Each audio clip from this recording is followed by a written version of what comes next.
Recently आपको याद होगा तो पिछले महीने अक्टूबर में भारत के foreign minister doctor S Jaishankar साहब 5 दिन के इजराइल के बेहद लंबे दौरे पर गए थे, जिस दौरान इजराइल ने इंटरनेशनल सोलर अलायंस को ज्वाइन करने का ऐलान किया था। जबकि इजराइल हमेशा से उन्हीं ग्रुप्स या अलायंसेस को ज्वाइन करता है जिनका फाउंडिंग मेंबर या सदस्य देश अमेरिका भी हो, जबकि अमेरिका ने तो इंटरनेशनल सोलर अलायंस को ज्वाइन ही नहीं किया था। ये भारत के साथ बढ़ती इजराइल की दोस्ती और मजबूत होते संबंधों का सबूत है कि इजराइल ने बिना अमेरिका के ही इंटरनेशनल सोलर अलायंस को ज्वाइन कर लिया था।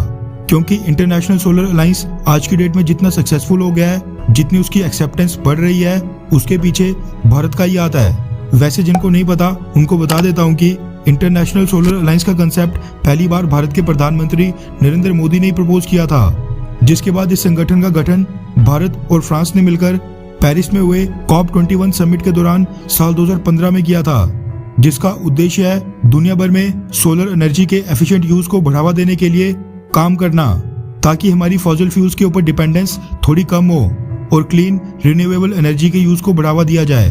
आपको जानकर खुशी होगी कि तकरीबन 6 साल के अंदर ही इंटरनेशनल सोलर अलायंस को 100 से ज्यादा देशों ने ज्वाइन कर लिया है। इसके हेडक्वार्टर्स हैं गुरुग्राम, हरियाणा में।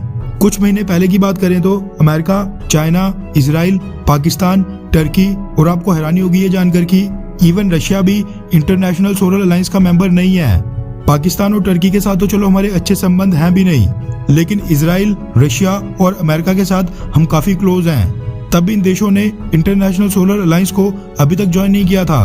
और ऐसा नहीं है कि भारत ने यह अलायंस को ज्वाइन करने के लिए इजराइल, अमेरिका और रशिया को इन्विटेशन नहीं दिया होगा, मगर ये देश एक ऐसी अलायंस जिसको भारत लीड करता हो, जिसका हेडक्वार्टर भारत में हो, उसको ज्वाइन करने से परहेज करते आए थे। मगर अब और नहीं, क्योंकि अब दुनिया भर में भारत का इन्फ्लुएंस और एक्सेप्टेंस काफी तेजी से बढ़ रही है।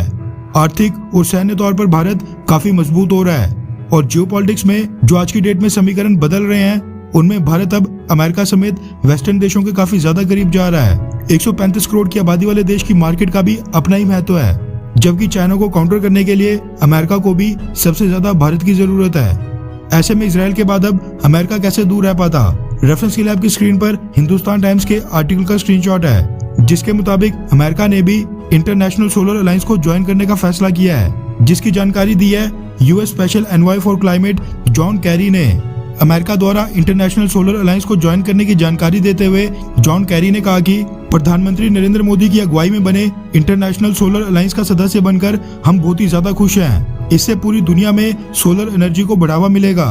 अमेरिका के ज्वाइन करने के बाद अगर यूएन सिक्योरिटी काउंसिल के परमानेंट सदस्य देशों की बात करें तो अमेरिका, ब्रिटेन और फ्रांस, ये तीनों ही अब इंटरनेशनल सोलर अलायंस के मेंबर्स हैं, जबकि रशिया और चाइना, इन दोनों देशों ने आज भी इंटरनेशनल सोलर अलायंस से दूरी बनाकर रखी हुई है।